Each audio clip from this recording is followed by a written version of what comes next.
kwentong ito ay hango sa totoong buhay. Mula ito sa isa nating kabayan na itago na lang natin sa pangalang Romar. Walang eksaktong taon, probinsya ng Romblon. Mukhang sunod-sunod na ho yung pasyente niyong nabibiktima ng barang ah. Ano kaya nangyayari? Wika ni Romar. Napansin mo din pala. 3 araw na ang nakakalipas. Puro biktima ng barang ang nagpapagamot sa akin. Etong huli, dumayo pa sa kabilang probinsya. Hindi ko alam kung anong nangyayari. Pero malakas ang kutob ko. Isang baguang mambabarang ang gumagawa nito. Wika ni Mang Cardo. Kung meron man, di malalaman sa kanto na may baguhan dito sa atin. Pero wala naman ako nakita o narinig eh. Maaring hindi pa siya nagpapakita sa ngayon sa mga taga-baryo. Pero alam ko ang ganitong uri ng kaganapan. Baguhan lang ang may kakayahan na gumawa ng ganito. Oo nga, mantakin mo, 6 na tao, sunod-sunod. Hindi lang yon, iisang pamamaraan lang ang ginagamit niya. Sino kaya ang lintik na yon? Teka lolo, bakit hindi mo patayin? Mautak ang damuho. Sa oras na maramdaman niyang sinisimulan ko ng gamutin ng biktima, kinakalas ng mambabarang ang sumpa, kaya hindi ko siya mahuli. Kung nandito lang sana si Tio Gadwin, mabilis nating mahanap yung mambabarang na yun eh. Masyadong abala ang taong yun sa sarili niyang buhay. Tinalikuran na ba talaga niya ang panggagamot, Manong? Sayang naman yung husay niya. Hindi ako sigurado kung ano ang laman ng isipan ng tiyuhin mo. Hinahayaan ko lang siya sa gusto niyang gawin. Ayokong pilitin ng isang tao sa bagay na ayaw niya. Kung sa bagay, tama nga po kayo. Nakakapanghinayang lang kasi yung talento ni Tio Gadwin. Ay nako, wag na muna nating pag-usapan ng taong yon. Nakakasama ng loob eh. Yan ka na nga muna. Magpapahinga na muna ako. Maya-maya darating na ang pasyente. Nang mga panong ito, nakatira si Romar sa kanyang lolong si Mang Cardo. Kilalang manggagamot sa lugar. Dalubhasa sa panggagamot ng mga napaglaruan ng elemento at barang. Madalas lapitan ng kanyang mga kababaryo para humingi ng tulong. Lalo na kapag may nararamdaman ang mga ito na sakit. May nag-iisang anak si Mang Cardo na tinuruan niya ng lahat ng nalalaman. Kaso nga lang piniling umalis sa kanilang lugar upang hanapin ang sarili. Ilang taon na rin ang nakakalipas simula nang umalis ito. Hindi na umasa si Mang Cardo na babalik pa. Pero hindi naman nawalan ng pag-asa si Romar. Alam niyang darating ang panahon na muling babalik ang tiyuhin. Romar, ihanda mo na ang sala at maya-maya papasok na ang mga pasyente. Siguradong marami na naman tayong gagamutin. Nalinis ko na po yun, Lolo. Naroon na rin po mga gamit mo. Mabuti naman. Teka sandali lang. Tatapusin ko lang ang pagdarasal. Sasabihan ko na lang po mga tao, Lolo. Maiwan ko na po kayo. Lumabas si Romar upang kausapin ang mga pasyente. Karaniwan sa mga ito ay mga parokyano. Pinapabalik ng matanda para malaman ang kinalabasan ng unang panggagamot. Ngunit napansin ni Romar ang isang lalaki na nakasuot ng sirasirang sombrerong dibanig. Noon niya lang nakita ang taong iyon, kaya hindi ito nilubayan ng tingin. Ilang minuto ang nakalipas. Pinatawag na ni Mang Cardo ang unang pasyente. Pinapasok naman ito ni Romar. Ngunit hindi pa rin inaalis ang tingin sa lalaki. Nakakailang pasyente na si Mang Cardo, ngunit naroon pa rin ang lalaki. Ang buong akala ng binata ay nakapila din ito. Kaso nga lang ilang beses na siyang nilampasan ng ibang magpapagamot. Dito na nagpasya si Romar na lapitan ang lalaki. Habang papalapit ang binata, tila nakaramdam ito ng hindi maganda. Tuluyang bumagsak ang katawan ng binata, nawala ng malay. Hindi na alam ng binata ang susunod na nangyari. Nagising na lang ito. Nakahiga na sa mahabang upuan ni Mang Cardo. Ano bang iniisip mo, Romar? Bakit mo kinumpronta ang isang taong may mataas na kakayahan? Tanong ng matanda. Dito na naalala ni Romar ang nangyari. Teka, hindi ko siya kinumpronta, Lo. Papalapit pa lang ako sa taong yun. Bigla na lang dumilim yung paningin ko eh. Pagkatapos nun, hindi ko na alam kung ano nangyari. Walang nakakakilala sa taong yon, kahit sino sa mga naging pasyente natin. Pero alam ko, meron siyang mataas na kaalaman. Ang ginawa niya sa'yo ay isang uri ng tigalpo.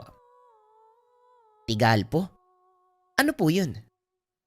Isang uri ng kakayahan.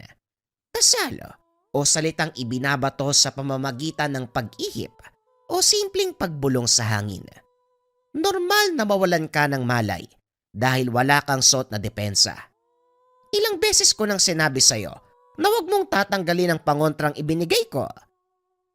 Nakaligtaan ko po kasing isuot eh. Pasensya na po ah. Pero sino kaya yung taong yun? Walang nakakalam, Umara. Kung maayos na ang pakiramdam mo, magligpit na tayo. Nagsipag-uwian ang mga pasyente. Pinabalik ko na lang bukas. Ang iba, natakot sa nangyari sa'yo. Kung nandito lang sana si Tio Gadwin, wala ka ba ibang bukang bibig kung hindi ang tsuhin mo? Alam mo, Romar, hindi na babalik ang taong yon. Tinalikuran niya ang pagiging manggagamot. Hindi po tayo sigurado, Lolo. Maaaring hinahanap lang ni Tio Gadwin ang sarili niya. Ano pa ba ang kailangan niyang hanapin? Malinaw na ang tadhanang nakalatag sa kanya, pero hindi niya ito makita. Wala nang makakagamot sa taong nagbubulag-bulagan. Hindi na naituloy ni Cardo ang pakikipag-usap dahil alam niya na magagalit lang si Mang Cardo. Ito ang naging reaksyon ng matanda sa tuwing napag-uusapan ang kanyang anak. Kinabukasan muling inabangan ni Romar ang pagdating ng lalaki, kaso nga lang hindi ito nagpakita. Ganon din ang mga sumunod na araw.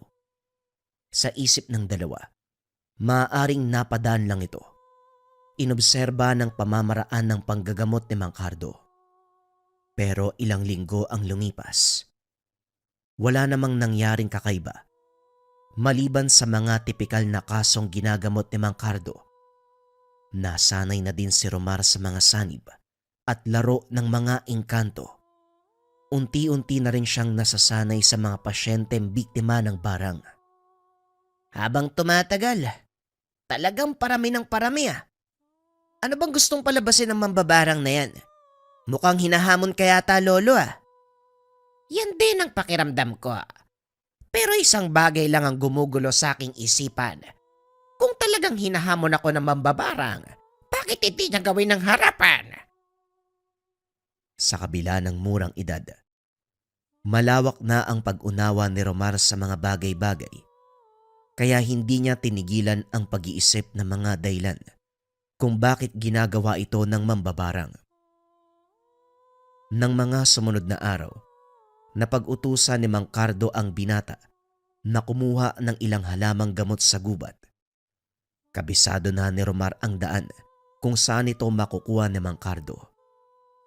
At habang nangunguha ng mga halamang gamot, naramdaman ni Romar ang pag-init ng suot na pangontra. Dali-daling tumayo ang binata at hinawakan ang dalang itak. Magpakita ka. Alam kong nandyan ka. Anong kailangan mo? Maya-maya ay nakarinig ito ng mga kaluskos. Napuputol na ang tuyong sanga.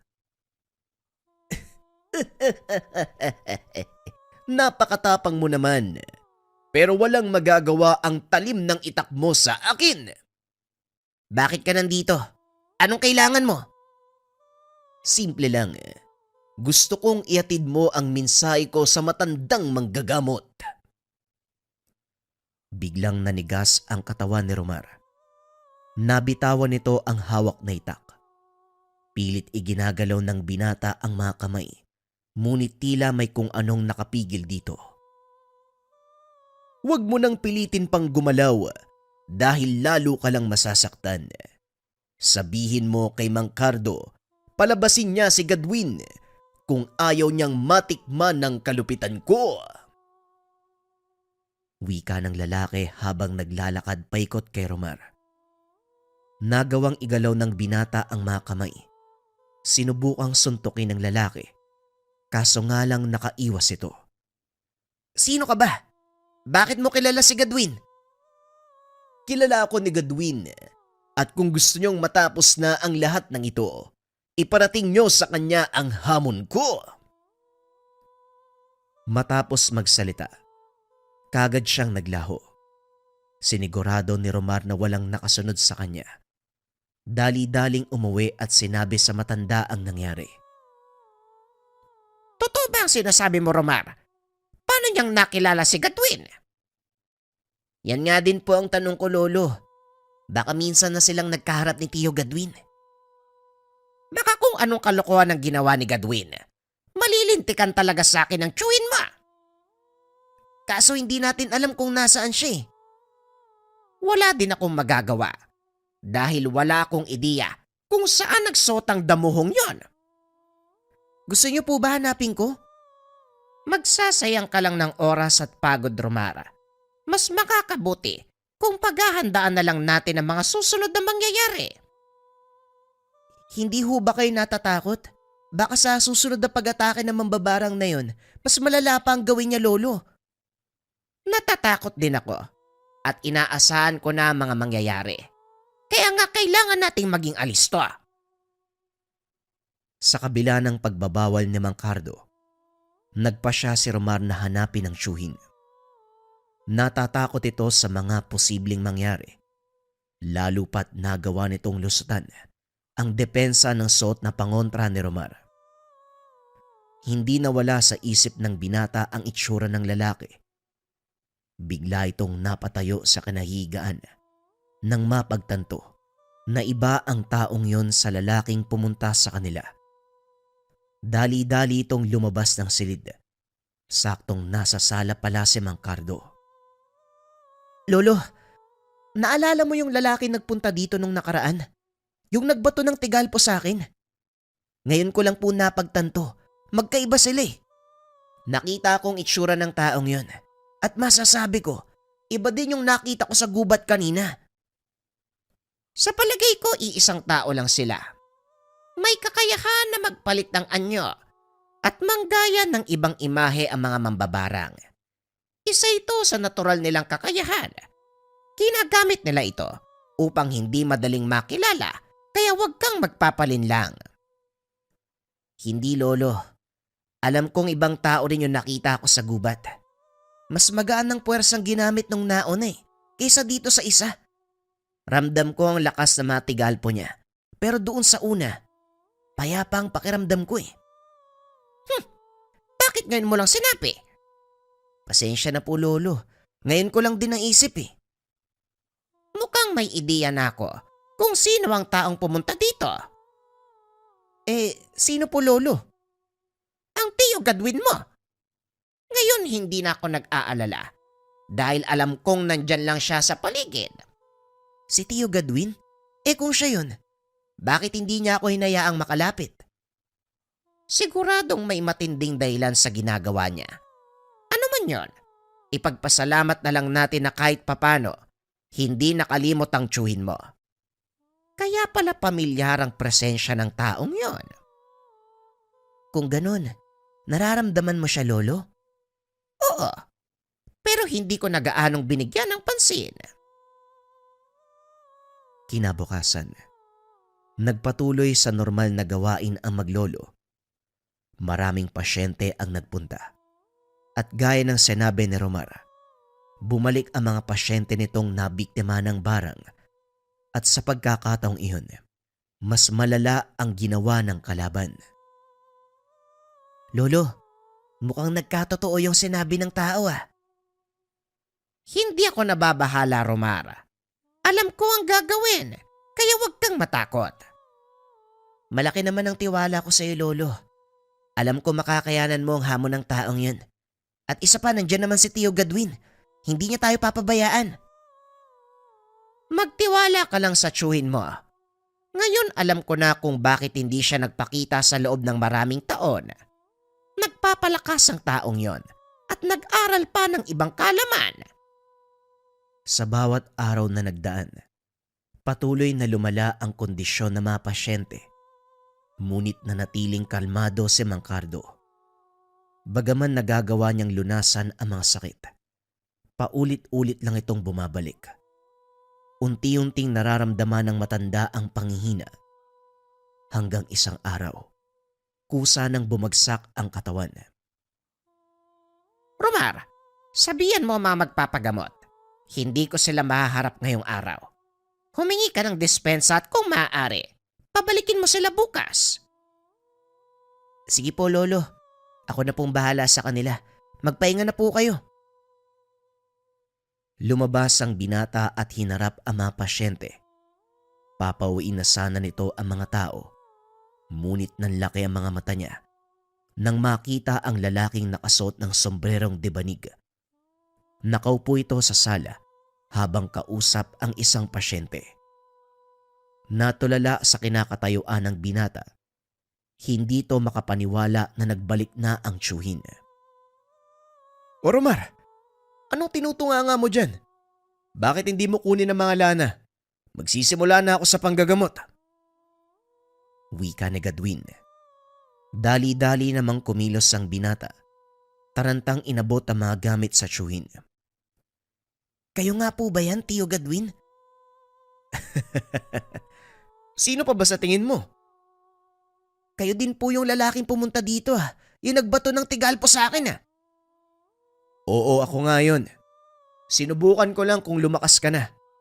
Pero mukhang hindi mo pinag-aaralan yung lahat ng itinuro sa'yo ni tatay. Hindi pa po kasi ako handa, Tio. Kaya nagdadalawang isip ako. Mamaya hindi ko rin magawang makapanggamot Minsan ang pag-aalinlangan ng nagiging hadlang para magtagumpay tayo. Pero ayos lang yan. Ngayong nandito na ako, wala ka ng dahilan para hindi matutunan ng lahat ng mga nalalaman ko. Kung ikaw mismo ang magiging maestro ko, edi walang problema. O siya, tulungan mo muna ako dito. Marami pa tayong gagamutin. Nagpatuloy sa panggagamot ang dalawa. Nagtaka si Mang Cardo kung bakit hindi kaagad nakabalik si Romar, kaya lumabas ito ng silid. Nanlaki ang mga mata ng matanda. Nang makita si Gadwin na inaasikaso ang mga pasyente, hindi na nagpahalata ang matanda. Muli itong bumalik sa silid upang magpahinga. Ngunit sa kaloob-looban nito, masaya si Mang Cardo dahil sa wakas, bumalik na ang anak. Gabi na nang matapos ang dalawa sa gamutan. Masaya si Romar dahil hindi na sayang ang pagod ng mga tao sa pagpunta. Nilunasan ni Gadwin ang kanilang mga sakit. Kinabukasan, maagang bumangon si Roman, nagsibak na mga kahoy na panggatong. Maya-maya ay lumabas si Gadwin bit-bit ang timba. Iwan mo muna mga yan. Samahan mo ko mag-igib ng tubig inumin sa balon. Inilapag ni Romar ang palakol. Kumuha ng isa pang balde. Nagtungo ang mga ito sa balon, kaso nga lang napakaraming tao. Mukhang kailangan pa nating pumila. Ayos lang ba kayo? Kung gusto mo, balikan mo na lang ang ginagawa mo. Ayos lang po, Tio, at isa pa. Konti lang naman yun Matatapos ko rin yung pagsisibak ng kahoy bago man ang halian. Habang nag-uusap ang dalawa, napansin ng mga ito na nagbubulungan ang mga tao. Isa-isang umaalis sa lugar. Anong problema? Bakit nag-aalisan ng mga tao? Tinignan ni Romar ang balon. Laking gulat nito dahil kulay itim na ang tubig. Naglalabas ng napakabahong amoy. Tinanong ng binata ang mga tao. Napag-alaman na bigla na lang naging ganon ang tubig nang wala namang dahilan. Ano kaya ang problema? Bakit biglang nangitim yung tubig sa balon? Sandali lang. Parang nakakapagtaka. Biglang umitim yung tubig. Sa pagkakaalam ko, napakalalim ng balon na yan. Hindi basta-bastang nangingitim. Konektado yan sa bukal sa kabundukan eh. Maliban na lang kung Sinadyang lasunin ng tubig. Mukhang alam ko na kung sino may gawa nito. kailangan nating kausapin si tatay. Pero teka, alam niya ba na bumalik na ako? Hindi pa siya lumalabas ng silid ah. Yan din ang inaalala ko eh. Masama ang pakiramdam ni Lolo kagabi. Kaya nga hindi siya lumabas ng silid para manggamot eh. Kaninang umaga, hindi rin siya bumangon para magkape. Ang mabuti pa, umuwi na muna tayo. Dali-daling umuwi ang dalawa. Tinignan sa kwarto ang matanda. Hindi pa ito bumabangon. Tay, kumusta po ang pakiramdam nyo? Pasensya na po ha, kung ngayon lang nakauwi. Hindi na mahalaga ang bagay na yon, Gadwin. Ang importante nandito ka. Nahaharap tayo sa isang malaking hamon. Isang mambabara nga nagdudulot ng sakit sa baryo natin. Kilala ka ng taong yon. May ideya ka ba kung sino siya? O tay, kilala ko ang taong yon. Si Nonong.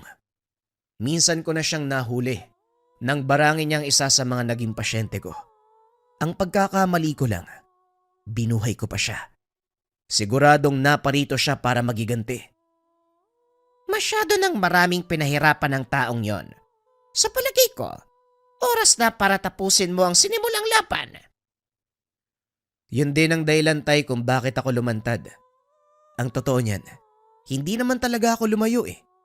Nasa paligid lang ako, nagpapalakas at nag-iipon ng mga bagong kaalaman. Alam ko, pero aaminin ko din. Inakala kong nawala na sa loob mo ang panggagamot.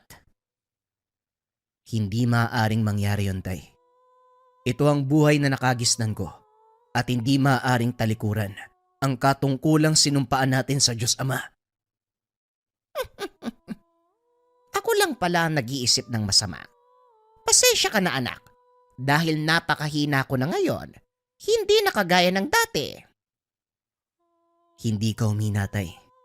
Nagkataon lang na sunod-sunod ang ataking ginawa ng mga kalaban. Pero wag kang mag-alala. Ngayong nakabalik na ako, magkasama na tayong lalaban. Gusto ko rin pong tumulong, tiyo. Kaso, hindi pa ako ganun kabiyasa sa gamutan eh. Kakailanganin ko ang tulong mo, Romar. Ang simpleng bagay na ginagawa mo, malaking tulong na yon para sa amin. Halika na, tulungan mo muna akong gamutin si tatay. Matapos ang pag-uusap, hinanda ni Romar ang gagamitin ng tiyuhin. Sinimulan ni Gadwin ang panggagamot sa ama. At nang matapos ito, parang walang nangyari. Muling nanumbalik ang lakas ni Mang Cardo. At sa pagkakataong iyon, magkasabay nilang hinarap ang mga magpapagamot. Paano yan, tiyo? Siguradong nakarating na kay Nonong na nandito ka. Ayos lang na malaman niya na nandito ako. May binabalak ako eh. At dito ko kakailanganin ng tulong mo. Po, anong gagawin ko? Simple lang. Magpapanggap ako na ikaw. Nag-usal ng dasal si Gadwin at inihip sa hangin. Nanlaki mga mata ni Romar dahil nang tignan nito ang tiyuhin. Parang nakatitig siya sa salamin. Paano mong nagayang itsura ko, tiyo? Isa ito sa mga kakayahang natutunan ko nung umalis ako. Isa itong uri ng sabulag. Nagagawa kong linlangin ang paningin ng sinuman. Parehong may kakayahan at wala. Hindi nila malalaman ang totoo kong pagkatao. Dati pati ang aura ko, natatago ng sabulag na ito. Saan naman po nang galing ang kakayahan na yan? Dahil sa mutyang ito. Inilabas ni Gadwin ang suot na kwintas. Isa itong itim na bato na may mga butas. Mabigat na parang yari sa bakal. Ano naman po yung batong yan, tiyo? Hindi ordinaryong bato ang hawak ko, Romar. Ito ay mutya ng bulalakaw. May kakayang itago ang totoong katauhan ng may tangan sa tamang paggamit at pagbasa ng mga orasyon. Kaya din itong magtanggal ng kakayahan ng kahit sinong may tangan. Kahit pa mambabarang, tiyo? Oo, Romar.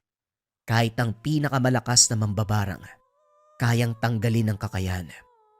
Ito ang sekretong hindi pa nalalaman ni Nonong. Ngayon, anong gagawin ko? Magtago ka. Hayaan mo nga akong tumulong kay tatay mamaya. Antayin mo ang hudyat ko. At sa oras na magpakita si Nonong, doon ka lumabas. Kinagabihan, nang mailahad ni Gadwin ang plano sa pamangkin, tinuloy nito ang panggagamot. Maging si Mang Cardo ay hindi nakilala ang binata. Inakala nito, si Romar pa rin ang katuwang sa panggagamot. Romar, nasaan ang tiyuhin mo? Akala ko ba tutulungan niya tayo dito? Ako po to, tay. Huwag ka lang magpapalata. Nagulat si Mang Cardo nang marinig ang boses ng anak.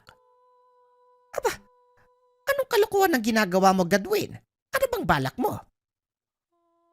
Basta, tay, walang dapat makaalam na ako ito. Malakas ang suspetsya ko na mauhuli natin ngayon si Nonong.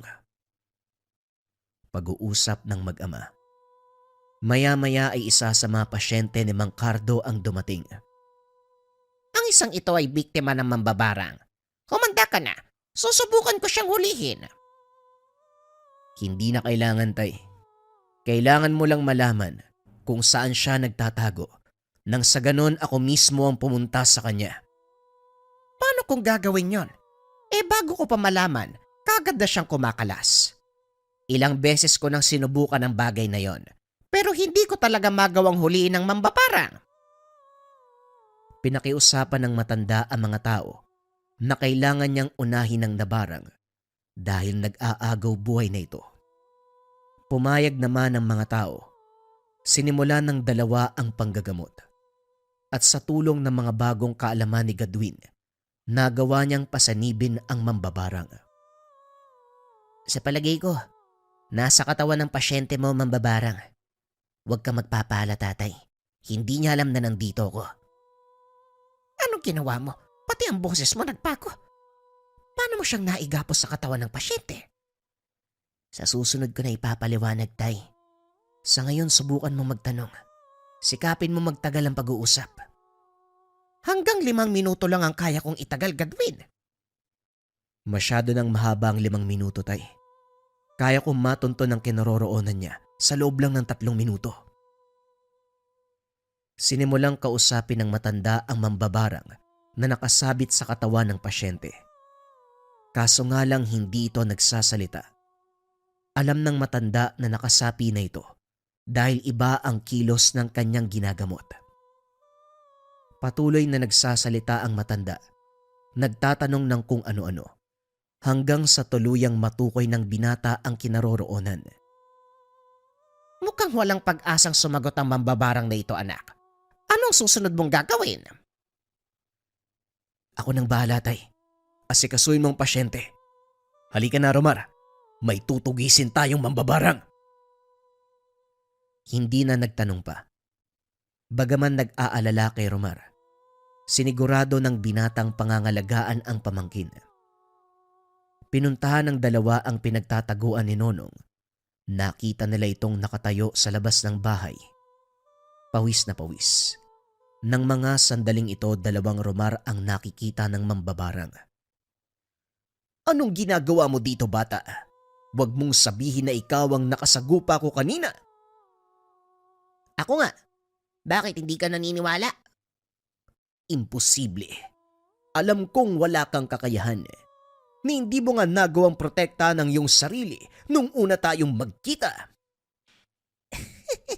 Pasensya ka na. Hindi kasi ako nakapaganda ng mga oras na yun eh. At isa pa, bakit ko naman ipapaalam sa'yo ang kakayahan ko? Nang mga sandaling iyon, si Romar ang kausap ni Nonong. Nakatayo lang si Gadwin sa tabi ng pamangkin. Napansin ni Nonong ang isa pang Romar. Nalaman niya ang plano ng binata. Isa sa inyo ay ilusyon. Hindi ko alam na may tinatago ka palang ganyang kakayahan. Isang tao lang ang kilala ko na may kakayahan na gumawa ng ilusyon at yon ang duwag mong tsuhin. Ganun ba? Pasensya na pero hindi duwag ang chewin ko. Sa katunayan, nandito siya ngayon. Nagulat si Nonong nang sabihin nito ni Romar. Matapos ay sabay na tumakbo ang dalawa. Papalit-palit ng pwesto para lituhin ng mambabarang.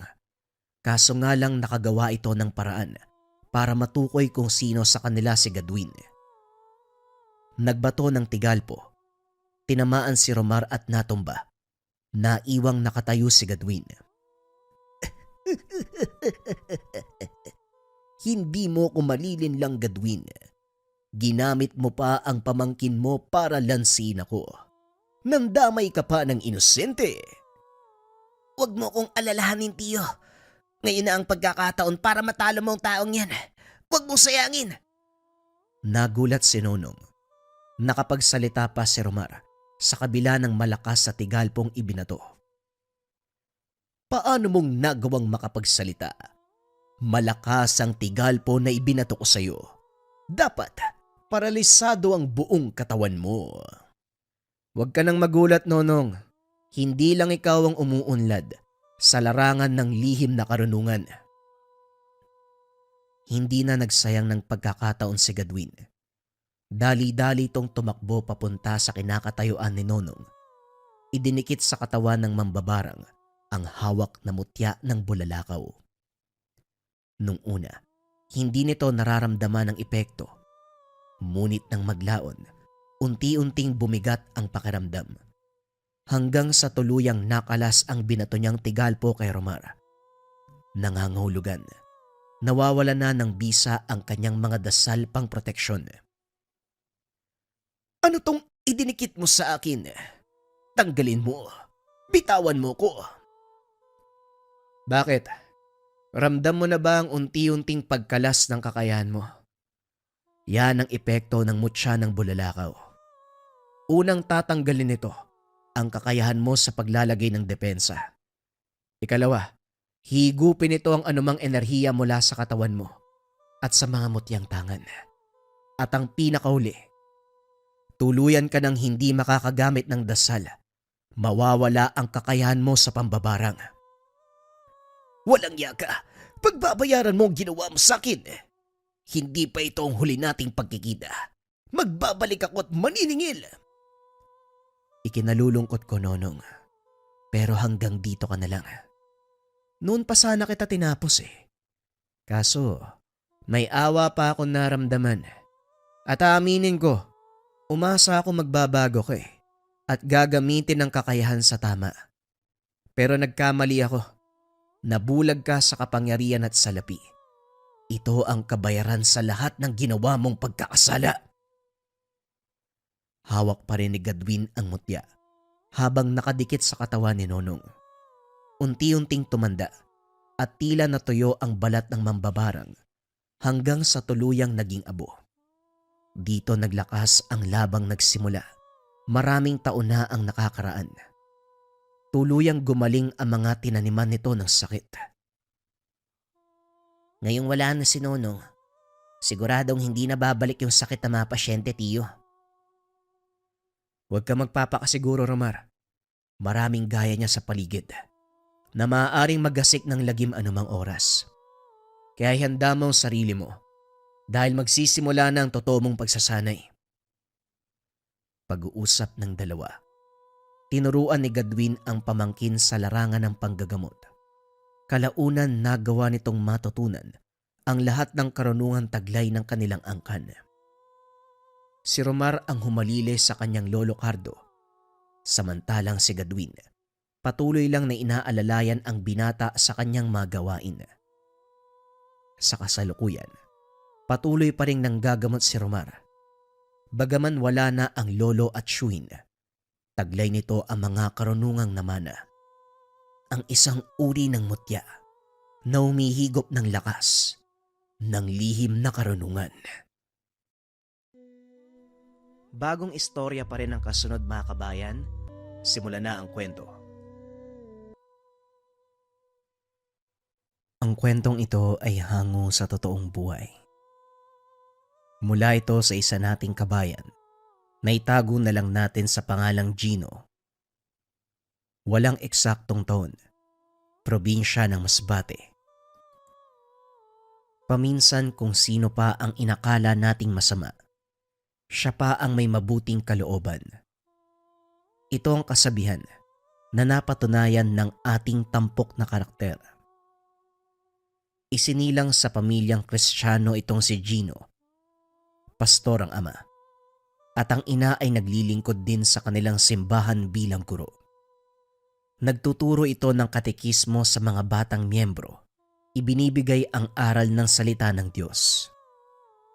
Nang mga panong ito 18 taong gulang na si Gino, nag-aaral sa kolehiyo sa kursong theology.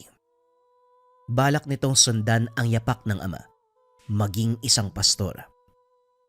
Bilang batang lumaki sa pangaral at alituntunin ng Biblia, hindi lingid kay Gino ang tungkol sa mga masasamang elemento. Ngunit ang tanging pinagkaiba, anghel at demonyo lang ang kanilang pinaniniwalaan. Namulat si Gino sa paniniwalang hindi totoo ang mga aswang at engkanto. Kaso nga lang nabago ang lahat ng ito nang minsan silang dumayo sama sa isang liblib na sityo sa kanilang bayan. Ginagawa ito ni Pastor Henry para magpalaganap ng salita ng Diyos at dalhin ng mga tao palapit sa kanya.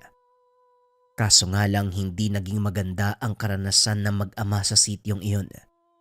Kung ano ang nangyari, malalaman sa pagpapatuloy ng kwento. Nandito na tayo sa sityo. Pakidala ng bag ko. Pagbaba mo ng sasakyan, anak. Wika ni Mang Henry. Habang bumababa ng sasakyan, nakarating na sila sa isang malayong sityo na sakop ng kanilang bayan. Medyo masukal na ang daan sa paligid at kung titignan, iilan lamang ang mga bahay. Paanan na ito ng kabundukan kaya wala gaanong nakatira dahil hindi naabot ng elektrisidad ang lugar. Parang ang layo sa kabias na nitong napili mong lugar, tay. May mga tao pa kaya dito? May nakita ako mga bahay, Gino. Kaya huwag kang mawalan ng pag-asa. Ang sabi nga ng mga pastol, kahit 1 o 2 tao lang ang makikinig sa'yo, huwag kang magdadalawang isip na ipalaganap ang salita ng Diyos. Opo, tay, alam ko naman yun. Kasong inaalala ko, napakalayo nito sa bayan. Baka abutin pa tayo ng ulan. Magtiwala ka lang. Panginoon ang magbibigay ng lahat ng ating mga kailangan. Halika na, magsimula na tayo magbaybay. Pag-uusap ng mag-ama. Naglakad ang mga ito papunta sa unang bahay. Sinalubong naman sila ng mga tao. Nangaral si Pastor Henry. Pagkatapos ay lumipat ito sa ibang bahay. Kaso nga lang sa pagkakataong iyon, hindi sila pinatuloy ng nakatira. May mga tao palang ayaw makinig ng salita ng Diyos, tay? Hindi lahat ng tao makukuha natin ang kalooban.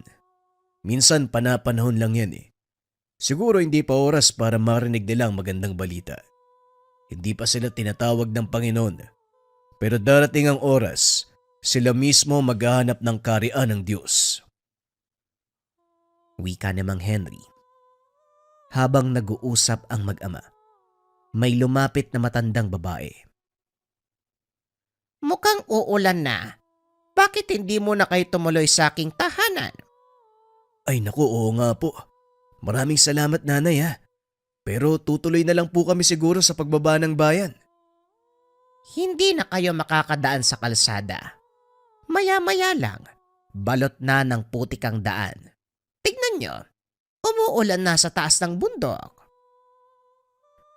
Nakita ni Pastor Henry ang makapal na ulap sa kabundukan. Tila alam niyang malakas na ang ulan doon. Mukhang hindi na tayo makakabalik ng bayan ha. Sige po, nay, tara na. Saan po ba bandang bahay nyo? Malapit lang naman dito. Tara, bago pa tuluyang bumuhos ang malakas na ulan. Sige po, nanay. Gino, sumama ka na. Ayusin ko lang yung pagpaparada ng sasakyan. Matapos maayos ang sasakyan, sumunod na din si Pastor Henry sa matanda. Nakita nito ang tahanan at namangha dahil punong-puno ng mga namumulaklak na halaman ng paligid. Isang binata ang nag-abot ng maiinom sa dalawa. Magandang hapon po sa inyo. Eto, may inom. Sandali lang po ah. Kukunin ko lang yung pagkain sa kusina. Siguradong gutom na kayo. Maraming salamat ha. Napakabait nyo ha. Magpalain nawa kayo ng Panginoon. Ito lang ang paraan para makabawi kami sa kasalanan ng aming angkan sa Ama. Ang paggawa ng kabutihan sa mga tao. Bagyang napaisip ang pastor sa sinabi ng matanda. Iba ang pagkakaunawa niya. Lahat naman tayo may obligasyon sama na kailangan nating tuparin. Ito ang ating misyon sa mundo at pangunahing dahilan kung bakit tayo nalikha. Hindi mo nauunawaan ang sinabi ko, Pastor. Pero hindi na yon mahalaga. O siya, kumain na kayo bago pa lumamig ang kape at ang suman. Habang kumakain ang dalawa, biglang bumuhos ang napakalakas na ulan. Halos hindi na makita ang daan. Mukhang hindi talaga tayo makakauwi, Tay. Sobrang lakas ng ulan, oh. Imposible talaga makababa kayo sa bayan sa ganyang kalakas na ulan. Dito na po muna kayo magpalipas ng gabi. Bukas ng umaga titila din po yan. Mas ligtas ang pagbaba ng bayan. Wika ni Godoy. Oo nga naman. May bakante pa namang kwarto dito. Yun nga lang. Lamparang degas lang ang aming ilaw. Ayos lang po. Wala pong problema sa amin yun. Sanay po kami sa ganitong buhay, Lola. Melchora ang pangalan ko. At ito naman ang aking apo, si Gutoy. Ako naman po si Henry. At ito ang anak ko, si Gino. Pastor po ako sa isang simbahan doon sa bayan. Ikinagagala ko po kayo makilala. Ganon din kami. Ikinalulugod kong tanggapin kayo sa aming tahanan. Buong gabing nag-usap ang mga ito sa sala hanggang sa dalawin ng antok ang matanda. Nagpaalam na upang matulog. Kaso nga lang laking pagtataka ng mag-ama nang magsabi si Godoy na mananatili itong gising. Sige na po, Lola. Ako na pong bahalang magbantay, magpahinga na kayo. Pumasok ang matanda sa silid habang naiwan naman si Godoy. Sinarado ang pintuan at bintana. Bakit kailangan magbantay? At saka sinong dapat bantayan? Kayo ho. Kayo yung dayo sa lugar eh. Siguradong marami ang dadayo para bisitahin kayo. Bakit kami kailangan bantayan? Kung dadalaw sila at mabuti naman ang intensyon, hayaan natin. Hindi niyo po naiintindihan, Pastor. Sila ay mga nilalang sa paligid na balak kayong gawing hapunan. Hindi lahat ng nakatira sa baryong to, tao. Teka, anong ibig mong sabihin, Godoy? Anong hindi tao? Ewan ko kung maniniwala kayo sa mga sasabihin ko ha. Pero may mga aswang na nakatira dito eh. Kabilang kami ni Lola Melchora sa mga yon. Magtatanong pa sana si Gino nang biglang may kumatok sa pintuan. Tatayo sana si Godoy para pagbuksan nang biglang lumabas ng silid si Aling Melchora. Sandali lang, Godoy. Hayaan mong ako ang magbukas ng pinto. Naglakad ang matanda papunta sa pintuan. Bahagya itong binuksan. Magandang gabi, Aling Melchora. Balita ko may mga panauhin kayo. Mula yan sa bayan, hindi ba? Maaari ba namin silang makita? Wika ng lalaki sabay labas ng bahay. Nilingon ng matanda sina Pastor Henry. Sinenyasan na huwag mag-iingay. Pasensya na, Ador. Pero tulog na ang aming panauhin. Nagpapahinga sila dahil pagod sa mahabang araw ng pangangaral.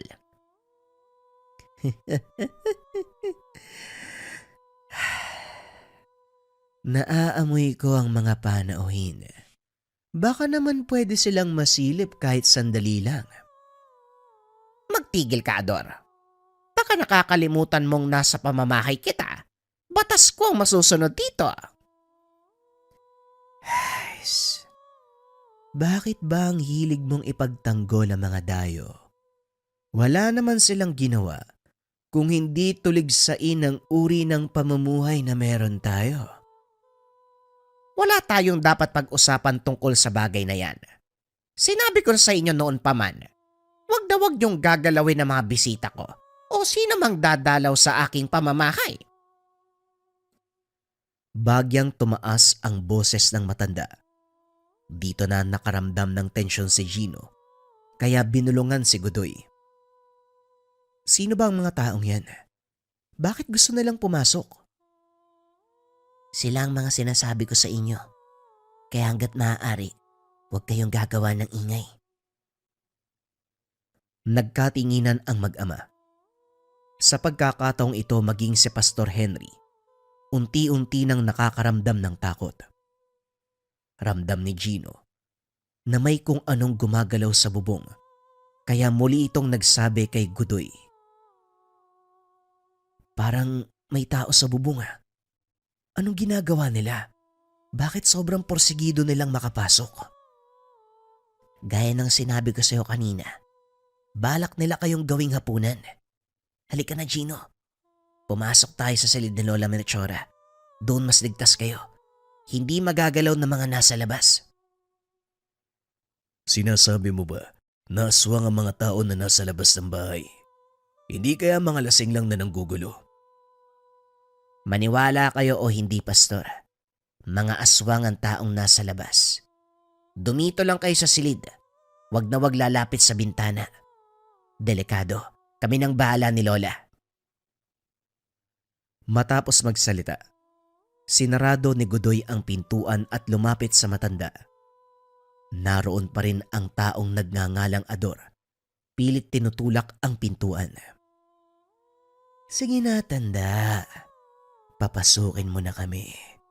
Huwag mong sarilinin ang biyaya. Huwag mo akong pilitin, Ador. Umalis na kayo kung ayaw niyong magkagulo. Narinig mo ang sinabi ng lola ko, Ador. Umalis na kayo. Dahil kung patuloy kayong magmamatigas, baka hindi nyo magustuhan ang susunod na mangyayari. Huwag na huwag kayong matutulog.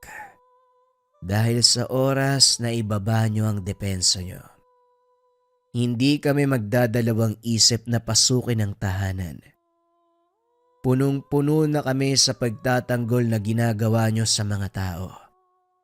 Alam nyo naman kung ano ang silbi nila para sa atin. Pagkain lang sila, tanda. Hindi mo sila dapat pinag-aaksayahan ng simpatya. Kung ang turing nyo sa mga tao ay pagkain, ibahin nyo kami. Matagal ko nang winaksi ang pagkain ng laman ng tao dahil lalong nadadagdagan ang kasalanan natin sa Ama. Hindi ko hahayaan na ang henerasyon na nagmula sa akin sasapitin ang dinanas ng aming mga ninuno. Sapat ng kaparusahan ang sumpa sa katauhan namin.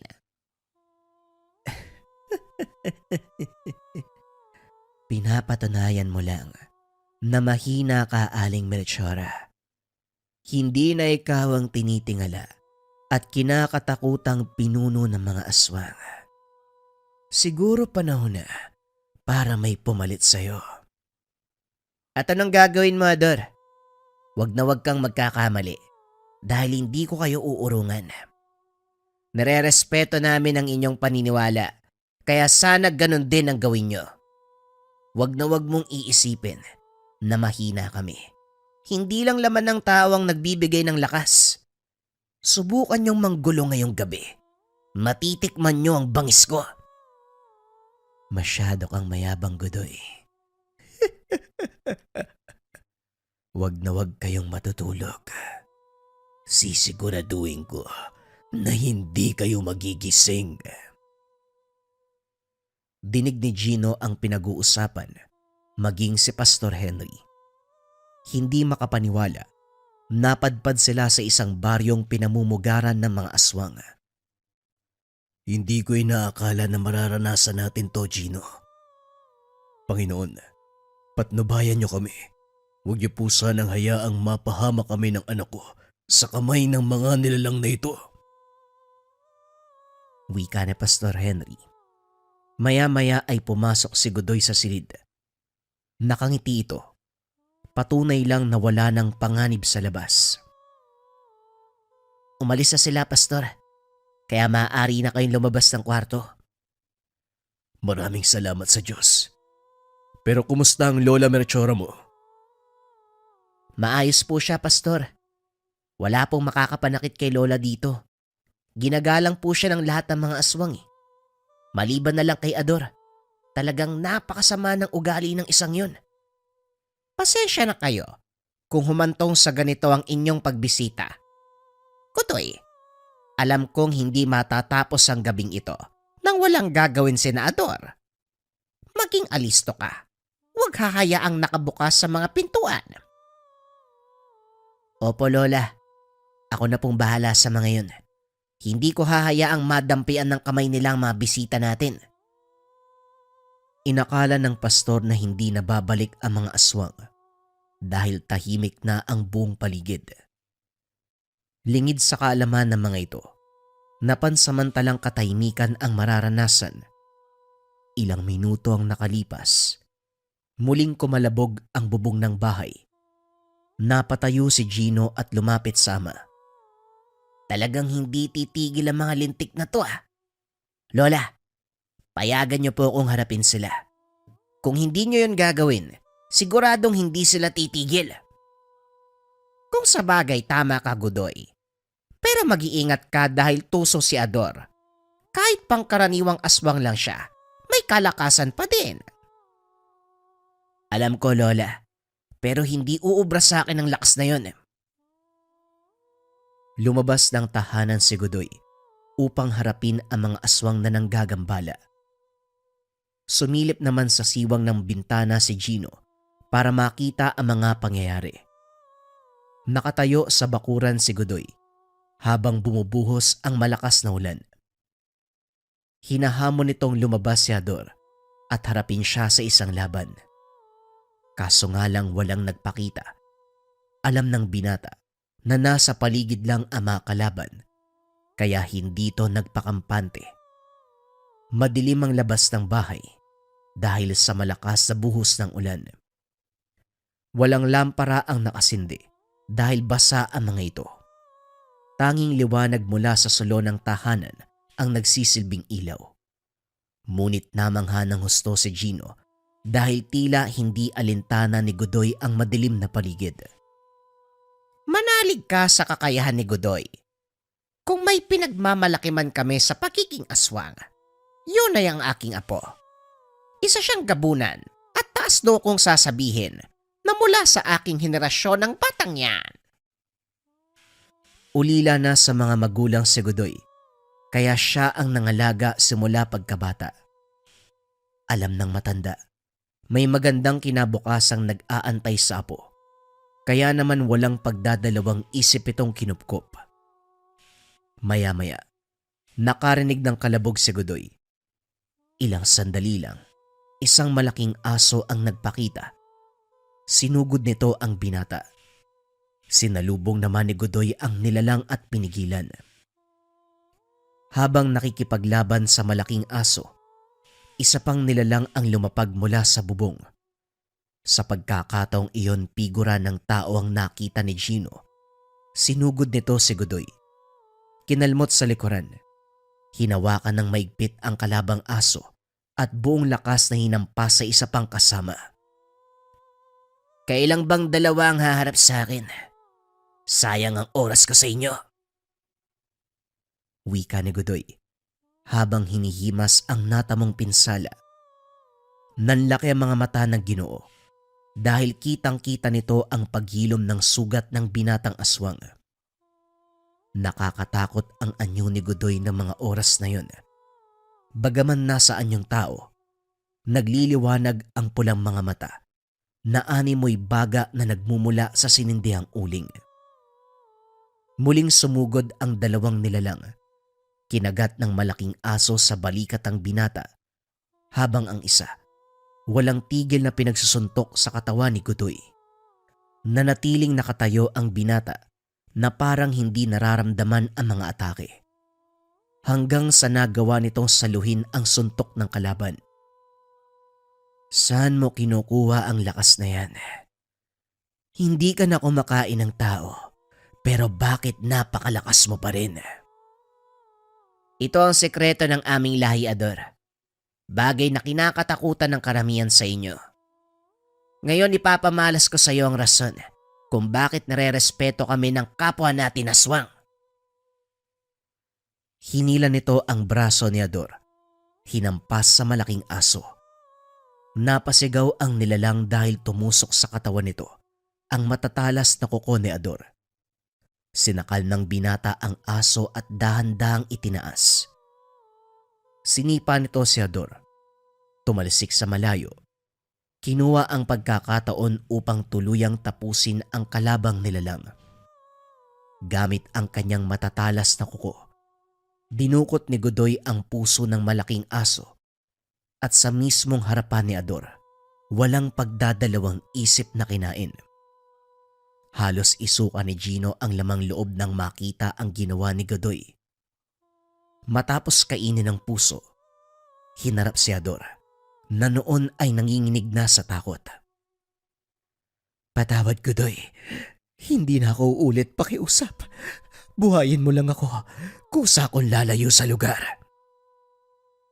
Pakiusap ng aswang habang umaatras. Pasensya ka na, Ador. Pero hindi ko na maaaring pagbigyan ng kahilingan mo. Ilang beses na kitang binalaan, pero hindi ka pa rin tumigil. Hindi mo ako masisisi. Maraming taon kaming nagtiis sa karne ng mga hayop. Mga aswang kami na nasanay na kumain ng laman ng tao, kaya hindi mo maaalis sa amin ng masabik. Gaya ng sinabi ko, huli na para sa paliwanag mo. Biglang nawala si Godoy. Kinuha naman ni Ador ang pagkakataon para tumakas. Hindi pa man ito nakakakbang. Biglang nahulog ang kanyang ulo. Tuluyang bumagsak ang katawan sa lupa. Muling nagpakita si Godoy at sa pagkakataong iyon dinampot nito ang ulo ni Ador at itinaas. Alam kong nanonood kayo. Magsilbisa ng aral sa lahat ang nangyari kay Ador. Simula ngayon, walang sino man sa inyo ang gagalaw sa aming mga panauhin o iba pang mga dayo sa lugar na ito. Ang sumaway sa utos, sasapitin ng ganitong uri ng kaparusahan. Biglang nagpulasan ang mga nilalang na nagtatago sa kadiliman. Kasabay nito, ang pagtila ng ulan. Hindi na naramdaman ni Aling Melchora ang presensya ng mga nilalang sa paligid, kaya binuksan niya ang pintuan. Godoy, iligpit mo na ang katawan ng mga yan. Ilang minuto na lang sisikat na ang araw. Ayokong makakita ng abo ng kapwa nating aswang sa bakuran. Opo, Lola. Ako na pong bahala. Hindi makapagsalita si Pastor Henry dahil sa mga nasaksiyan. Ni minsan, hindi nito naisip na totoo pala ang mga aswang. Tay, nananaginip ba ako? Sa palagay ko hindi. Nakita ko ang mga nakita mo. Imposibleng magkasabay tayong nananaginip. Ni minsan, hindi ko nakala na totoo pala yung gaya nila Godoy. Ngayon ko lang napatunayan na hindi lang tayo mga taong namumuhay sa mundo. Bago pa man nilalang ang tao sa mundong ibabaw, narito na kami. Ang tawag niyo sa amin, mga pinanubol o sinumpang anghel. Ang ilan sa amin ay tuluyang niyakap ang pagiging masama. Ngunit may ilan din na pilit na gumagawa ng kabutihan upang ikarangal ng amang may likha. At sa pag-asang muli kaming tatanggapin sa kaharian kung sakaling kami ay pumanaw. Ipagdadasal ko po sama na tanggapin kayo sa langit.